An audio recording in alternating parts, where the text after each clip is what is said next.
Welcome everybody. The screen should start pretty soon. Now here we go. Let's celebrate eradication of poverty. This is such a beautiful title, and it sounds to me like an affirmation that once it should come true, that poverty is eradicated in the whole world. We have had a great success in the last 2-3 decades, I would say, because in 1990 there were still 1.2 billion of people in poverty, and now this is so much less. So there was a great achievement of some people who worked a lot for that purpose, and we congratulate all of them. That was fantastic what they have achieved. Now my job is to convince people, my job is to change people. I'm a consultant, I'm a trainer, I'm a coach and all that. So in more than 100 companies, I was working, trying to change people to do different things, to have different attitudes, to have different skills. And there is linear learning that we can use and evolutionary learning. And today I want to present you a step of evolutionary learning, which maybe brings great hope for the eradication of poverty. Now you don't see the second part of the picture, but what we see here is the two pilots, and there is another plane coming from the front, if you could see it. So, and then this, even 1 year ago, if we would have shown this picture, it would have fitted perfectly. That we say, thank you, yes, we are doing extremely well. But in fact, we know that so many people are not doing well, and so many people are not bothering about it at all. So we need more people being interested. But the reason why you are on that call is because you're interested. So I don't have to go into this. But I want to go more into a solution. Now, if you have a compass, then we all know that the compass is pointing towards north. And if it's pointing towards north, that's the normal thing. And if a culture is in a certain organization or in a certain country or in a certain part of the world, if there is a certain culture, that is where the compass goes. And whenever you want to change this culture and you push the needle, but as soon as you release the finger, it will immediately jump back to the place where it had been before. So changing attitudes, and more than that, changing behavior is such a difficult thing, especially when we try to bring people to an understanding that we have to help others. So what I'm going to present you is a step of evolutionary learning, which will maybe give you an experience and give you an idea that it could work for many people. Because if you want to change, for example, if you want to eradicate poverty, there are so many people who have to do the right decisions. It's such a complex chain of people who need to decide to come to proper decisions. And even if one part of the chain fails, then everything will fail and all the efforts will go in vain. So we need to have people who are beyond greed to take advantage for themselves. But this is so difficult. There is a scientist called Kohlberg, and he created the moral development steps, like how a human being develops its own moral. And there are different stages. Like some people might just follow a paradigm of a moral paradigm because they're scared to be caught. Like I remember when I was young and we were not allowed to climb a certain tree, then it was not really our moral conviction not to climb the tree. But we wouldn't do it because if we get caught, we would be punished. The other point is if you get a reward for behaving in a proper manner, that rises you one more step. Or if it's socially accepted. For example, if it's socially accepted to donate for people who live in poverty, then many people, even mafia contributes to noble causes. So that's the conventional state. Or if you have a company and there are corporate guidelines, and the corporate guidelines, they tell you you should act in a social responsible behavior. But the highest step is the post-conventional step, where the values that we talk about become your own values, where you understand deeply that if we go on like this, neglecting that people live in poverty, that's not good for the whole. Because President Roosevelt once said that poverty anywhere is a threat to prosperity everywhere. So just from this very selfish point of view, we should see that we cannot have anybody living in poverty. The other point is, and now I'm quoting Mahatma Gandhi. Mahatma Gandhi, he said, those who had visions, they can feel the pain of others.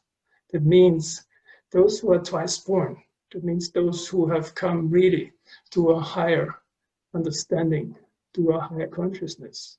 They can feel the pain of others as it is their own pain. So if we want to have the right decisions from the right people who are the head of affairs, we have to make people twice born. We have to get them enlightened. We have to bring them a consciousness where they can feel the pain of others. And this is when an ethical principle mounts to the recognition that this is the right thing to do. And this is why we should do it. So far the theory.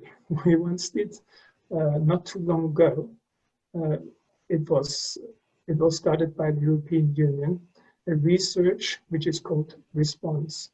Response for many years was the world's largest study on corporate social responsibility. We had 93 top managers in 18 countries who participated. And these top managers, they came from Microsoft, from UCB Pharma, they came from Shell, they came from IBM. And these 93 top managers, they participated in a program where we taught them a certain technique. Actually, it's not a technique, a certain experience. And they were supposed to continue with this experience for 6 weeks. And we could definitely change their social responsible behavior. And these were top managers. Now imagine what that means. If you have a tool that can change the social responsible behavior of people, imagine what that would mean for poverty and for the eradication of poverty. So I'm going to introduce this method to you, but just let us have a look at Maslow. You must have heard about Maslow. He did the very famous needs pyramid. And these are the different needs that people have. And if you have one level of the pyramid fulfilled, the other level would be able to build up. But now if you have people in poverty, means their vital needs are not fulfilled. They have nothing to eat. If you have a drought in Malawi and people just, they starve, then what other needs, what other evolution can these people take, because they're stuck on the lowest level of the pyramid? And this is why it is so important that we can bring people higher. Because now we in the affluent countries, we are more, not so much bothered about the elements what we want to have, but what we want to be, what we want to become. Because our evolution, because our financial background allows us to do so. And these are the different steps that we take. But the highest step is transcendency. Transcendency means that you go beyond your own personality, that you go with your desires, with your needs. You want something good for the whole. Transcendency means that you understand who you really are. And by understanding who we really are, we will understand that we are part and parcel of the whole, and that every other part of that globe, of that beautiful, fantastic Mother Earth, is one part of myself. And so if we take the upper part of the Maslow hierarchy, as you see it here on the lower part of the page, it ends up in transcendency. But he did not describe so well what transcendency actually means. And transcendency means, first step, to know thyself.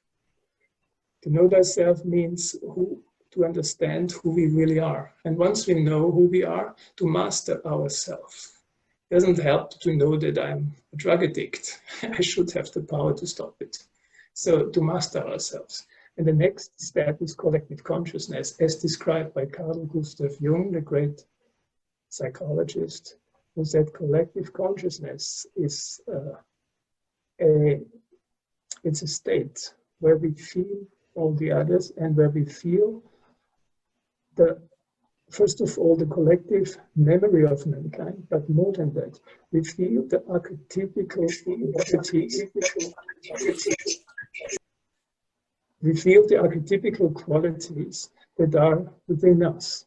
And archetypical qualities are qualities that of moral value, for example. Like if you watch The Lord of the Rings, nobody has to explain to you who is the baddie and who is the goodie. But why? The reason is because we have these moral values, these eternal moral values within ourselves. We know what is bad, we know what is good. And these values, they are like archetypical values. They are in every human being. There is value centers within us. And this is collective consciousness, is the next step to evolve. And then, of course, once you're at that level, you care for your organization you're working with, either it be the company, be it a country, whatever it is. And on top of it is the system flourishing. You want to make the world a better place. Because just you feel this is the right thing to do. Because I'm part and parcel of the whole. How can I let others suffer while I'm fine? I have to bring others to the level where I can enjoy. Coming back to the response studies, we said that we had managers and they had 6 weeks to develop themselves. 6 weeks only. 6 weeks is a short time to have a deep change of values. And one point which I want to mention in the beginning is that one of the people who participated, he was the country managers of UCB Pharma in Austria. And after the experience, after the 6-week experience, they performed so well that he was promoted to take over the biggest market of UCB Pharma, which was India at that time. So also on the organizational level, there was a great success by that intervention that we did.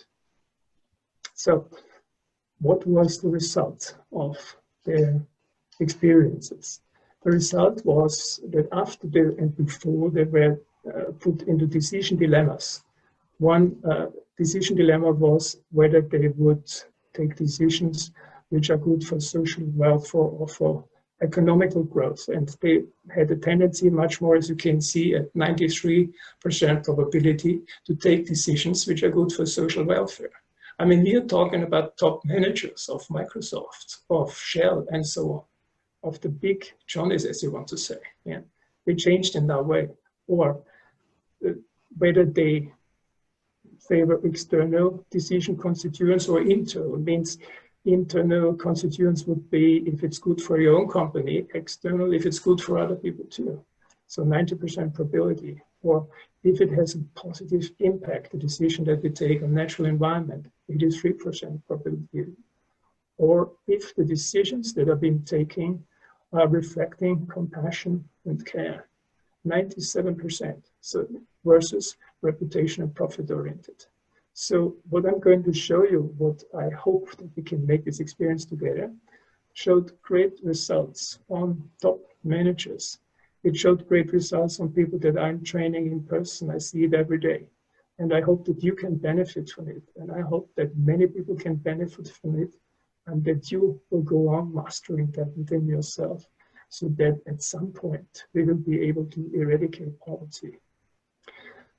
Another change they were undergoing was the change of personal values.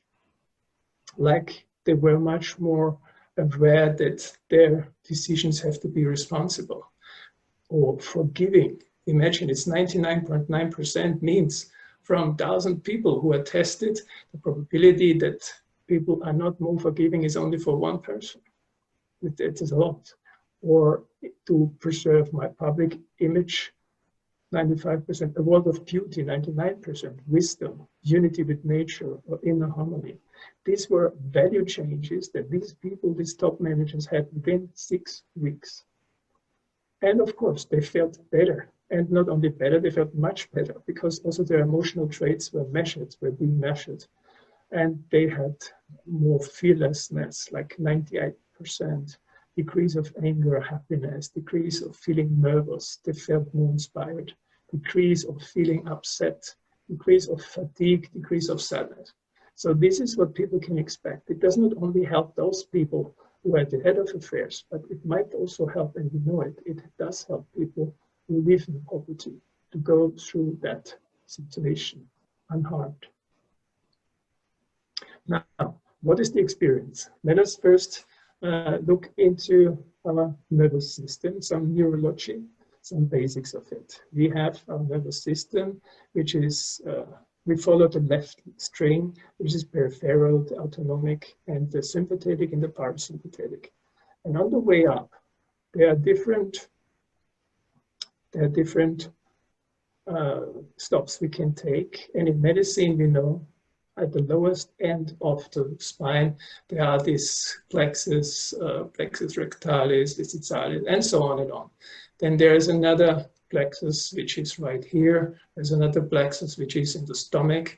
We know that the nerves of the vagus, the 10th nerve of the brain, are kind of spreading out here, building a void. We know that there's the thymic gland on that level. We know the thyroid gland on that level.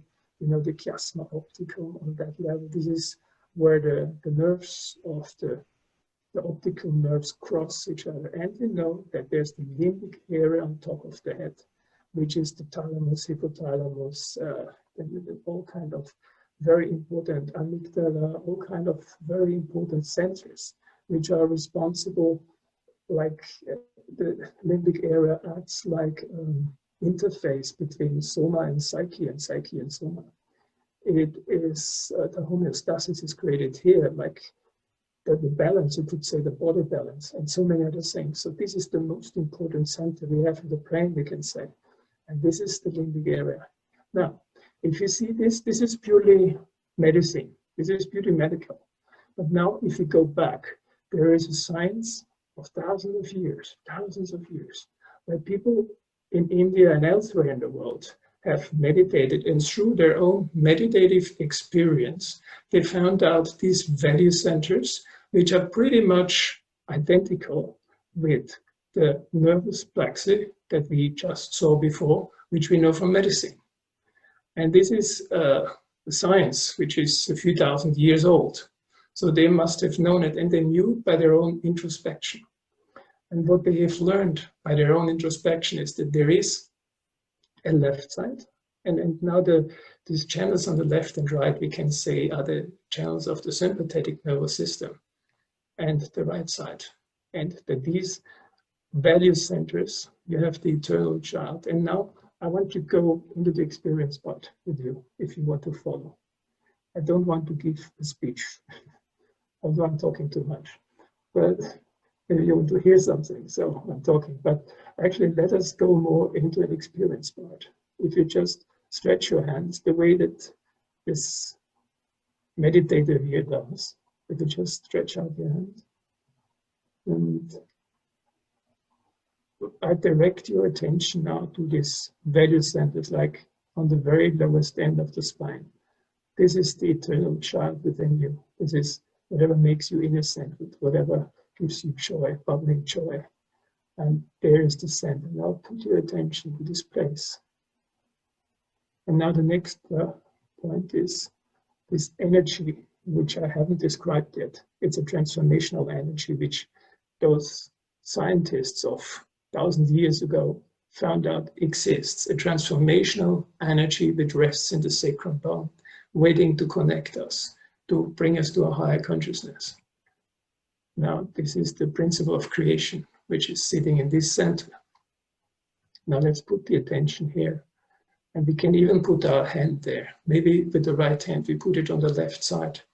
We put it on the left side of our lower part of the abdomen. And we can just ask within ourselves that we want to have this pure wisdom of our roots, the pure wisdom. Just ask that inside, because it's your own free will. Nothing can go against your own free will. Now, the next center is the generous peacemaker, and here we are exactly. This is the center which has the ability to eradicate poverty on yours. Now, this is where we better put our hands on the right hand on the left side of the stomach. And you can close your eyes. You can close your eyes and put your attention inside. This is the center that gives you peace. This is the center which makes you generous. This is the value center, your own nervous system, which makes you calm. You can become, you yourself right now, you can become an ocean of peace, which gives peace to others, which supports others.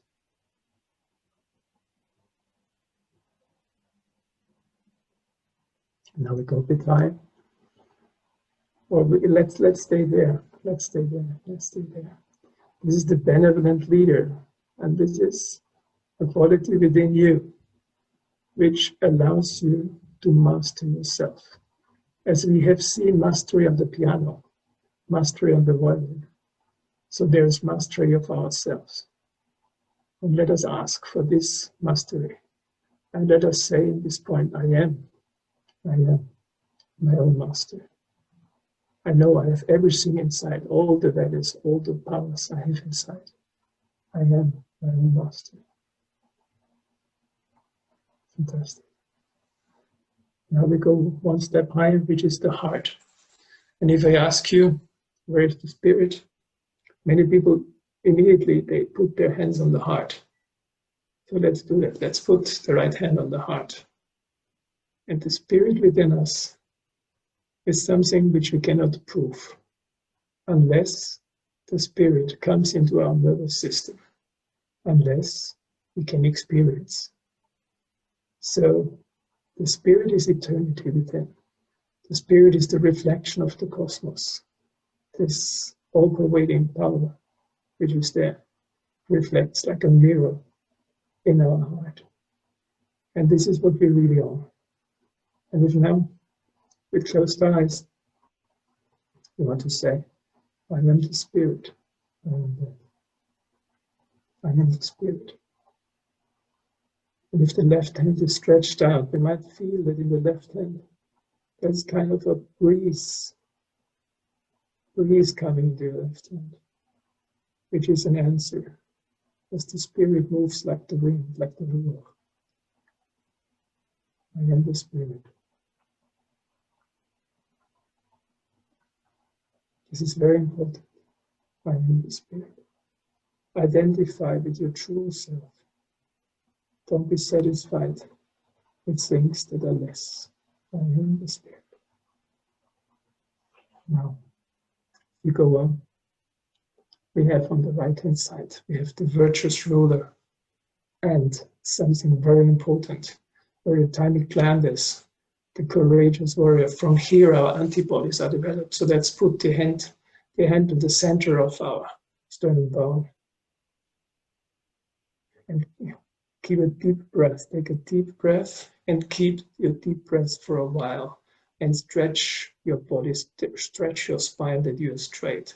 Take it first a deep breath, then stretch. And then release. Again, deep breath. Stretch. And then release. Fantastic. And now the next step higher is the bonding diplomat. Of course, we know that here is this nervous center is taking care of our speech, of our communication. And it's much more than that. It gives us the ability to enjoy other people, to understand that other people are so important, to enjoy friendship, to enjoy brotherhood and sisterhood. But there's one thing that really, really disturbs us on that level, And this is if you feel guilty. So especially the Western community, the developed countries, so-called, they are very much prone to feel guilty. So let's put our right hand on the left side of the neck and turn the head to the right side. And say within yourself, I am not guilty, I'm not guilty, I'm not guilty. Because if you feel guilty, we cannot rise. I'm not guilty, I'm not.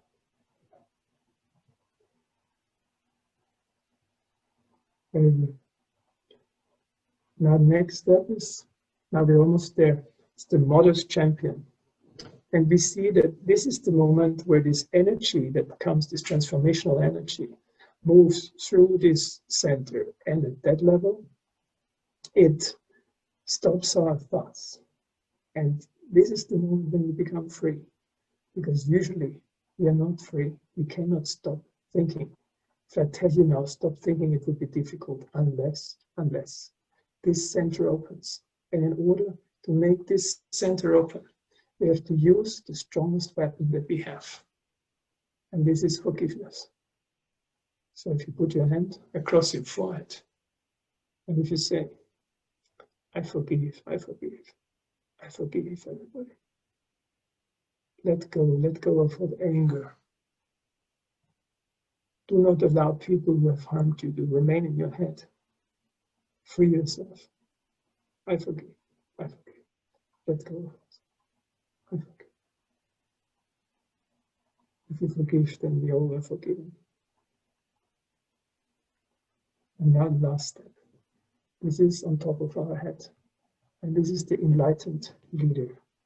The enlightened leader is a person whose transformational energy has reached the upper center, the limbic area, has transcended through the limbic area and has brought light into this place. And the light means it connects us to the whole, it connects us to our own self. So let us put our hand on top of our head, right here. Stretch your hand, yes. And there we just say, I really want to become the true self. I really want to become self-realized. This is my honest desire. I want to get it. And this transformational energy, we ask her, please connect us. Bring us there. Bring us there. And then we can raise our right hand a little bit, tiny little bit. And keep our attention along with our head, with our hand. Raise it with your hand. Raise it higher. If any thoughts are coming, just let them go, let them go. Don't follow. Very good. And then when the attention is high, just leave it there. Put both hands down, open your hands,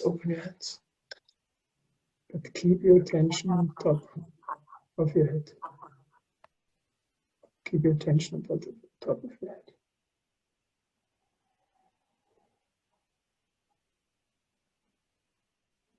And if there's some silence coming in, keep it up. If you feel a breeze on your hands, cool breeze, enjoy it. It just shows that the spirit has come into the awareness. And the awareness is your nervous system. You feel a breeze on the hands on top of your head. It means the spirit is there.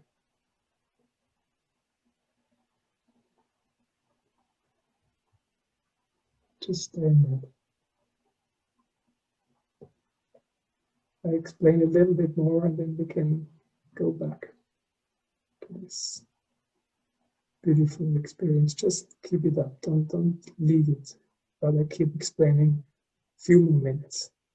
Because you saw first, we have these channels on the left and on the right. And the right side we need because it's the power of the action. But if it's getting too much, then we become like this. So this is what we don't want. And this is what many people are, especially in the Western affluent countries. Most of us have the problem of the right side. It puts us into imbalances. It enslaves us. And it makes others suffer, because the right side makes others suffer, while we feel good.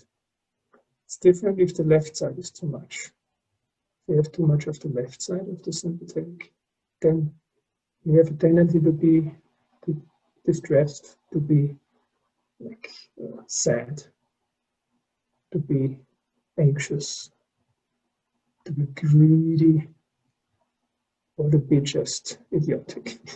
So this is, it's getting too much. Everybody can see a person who is idiotic, but if you are one of the other ones, then nobody can see. But the left side, the hyper left side, creates troubles for yourself, and the hyper right side creates troubles for others, and ultimately, of course, troubles to yourself too. So there's a treatment, there's a healing, and it is very simple, as well for the overheated right side, as for the cobwebs of conditionings of the left side. We can tell you in the follow-up, and Sora will let you know how I can do that. So just now at the end, I spoke about the transformational energy.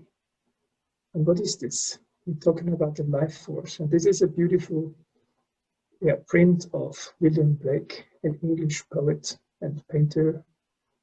And this is the life force is leading. So now it's a little late for transformation. But this life force has been described in many cultures. And it has different names. And this is what people feel it would look like. This is a painting, for example, of Mary, where this life force just comes up. And these are different names, different cultures, for the one and the same power. And to make you understand, just have a look how it works. And follow with your attention. Keep your hands open like this meditator here. So the first notice comes from the lowest energy center, which is the child within. And then this energy starts moving. And it goes through all your value centers, your archetypical value centers, to awaken the qualities like here, the quality of courage, the quality of collective understanding, the collective of talking, diplomacy, thoughtless awareness, here we go, thoughtless. And on top of that, you connect with everybody. You're one. And you're completely still. And you feel yourself. You feel your energy centers, your value centers, and you feel those of everybody else. And you want everybody to be well, because everybody is part of yourself. So without losing this thoughtless awareness, this is a nice painting of Dominique Angler, who painted Luci Cherubini, who is blessed by the angel, who is holding the hand on top of his head. Or we know different cultures, there's always this energy coming from the head, like in India, the Mother Ganges come out of Lord Shiva. We have in Athens, there is Pallas Athena comes out of the head of Zeus. We have this in the Christian tradition, the Holy Ghost. We have the fire on the head of Muhammad, and we have the knob on the head of Buddha. So in different cultures, this place on the head is always described. And now, at the very end, let's have 1 or 2 minutes of silence. I'm showing you this spot on the head, which is the fontanelle one area, and this spot is marked in red. Just have a look at it. Just open your both hands and watch it without thinking. Try. It works. Just watch it. And try to feel, where is this spot on your own head. Relax your shoulders. Relax your shoulders.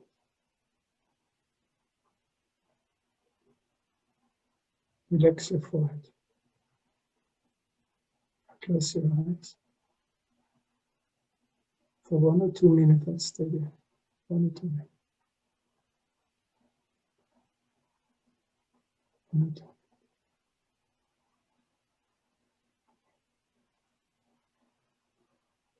When your thought is coming, just let go of it. Let go. Let go.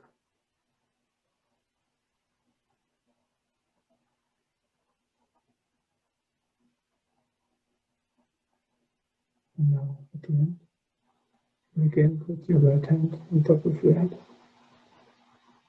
Give a bit of a pressure.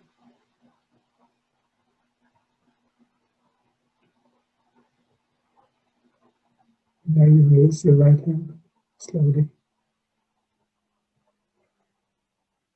Raise it higher. And you might feel like a column of air coming out. It could be warm or maybe also cool, or dropping in the fingers. Just check what you feel. This is this energy. It's good if it's cool. Great. I put down your hands. Don't explain how collective consciousness, I just last things. If you have this and you connect to the whole, and if somebody else has this and connects to the whole, and again somebody else, and now we are about 14 or 15 on the call or even more. And then if many more get it, then we all connected. And the whole world will change because we feel the oneness. And like Gandhi said, we have become teachers. We have become those who feel the pain of others and who will do something against the pain of others. It's good for us. It's good for the big Johnnies. And it's good for those who are in trouble at the moment. So let's eradicate poverty. Thank you so much for being with me. And I hope you want to follow your meditation. I hope you want to deepen this, because this opens a new door, which maybe finally you'll be able to eradicate poverty in yourself. Thank you so much.